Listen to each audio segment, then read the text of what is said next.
1 Samuel, capítulo 6. Havendo, pois, estado a arca do Senhor na terra dos filisteus 7 meses, os filisteus chamaram os sacerdotes e os adivinhadores, dizendo: Que faremos nós com a arca do Senhor?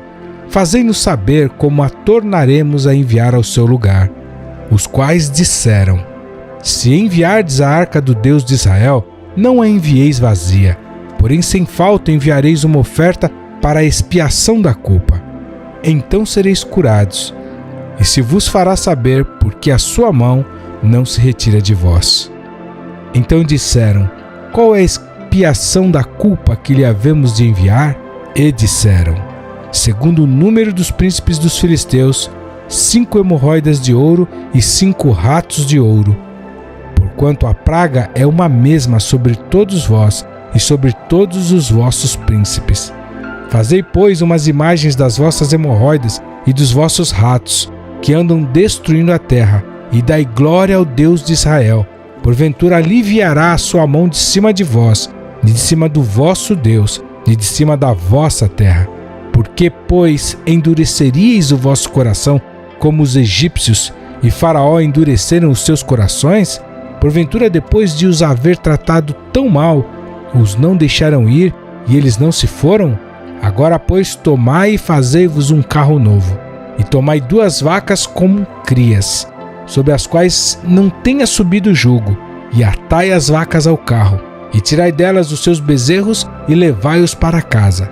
Então tomai a arca do Senhor, e ponde-a sobre o carro, e colocai num cofre, ao seu lado, as figuras de ouro que lhe haveis de oferecer em expiação da culpa, e assim a enviareis para que se vá. Vede então, se ela subir pelo caminho do seu termo a Bet-Semes, foi ele quem nos fez este grande mal. E se não, saberemos que não nos tocou a sua mão, e que isto nos sucedeu por acaso.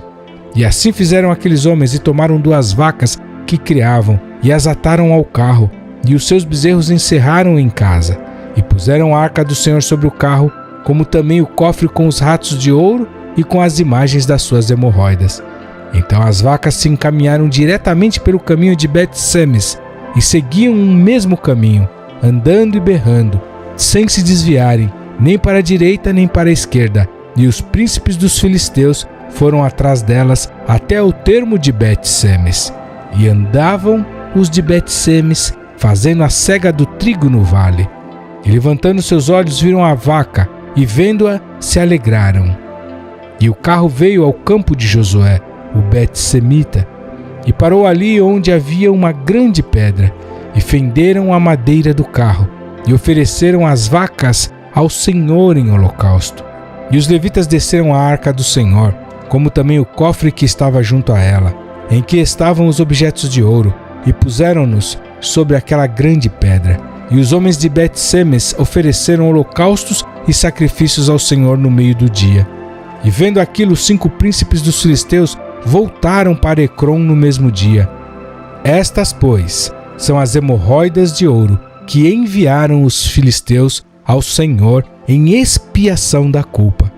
Por Asdod uma, por Gaza outra, por Ascalon outra, por Gate outra, por Ecrom outra. Como também os ratos de ouro, segundo o número de todas as cidades dos filisteus, pertencentes aos 5 príncipes, desde as cidades fortificadas até as aldeias e até Abel. A grande pedra sobre a qual puseram a arca do Senhor ainda está até o dia de hoje no campo de Josué, o Bet-Semita. E o Senhor feriu os homens de Bet-Semes, porquanto olharam para dentro da arca do Senhor. Feriu do povo 50.070 homens. Então o povo se entristeceu, porquanto o Senhor fizera tão grande estrago entre o povo. Então disseram os homens de Bet-Semes: Quem poderia subsistir perante este santo Senhor Deus? E a quem subirá de nós? Enviaram, pois, mensageiros aos habitantes de Kiriat-Jearim, dizendo: Os filisteus remeteram a arca do Senhor. Descei, pois, e fazei-a subir para vós.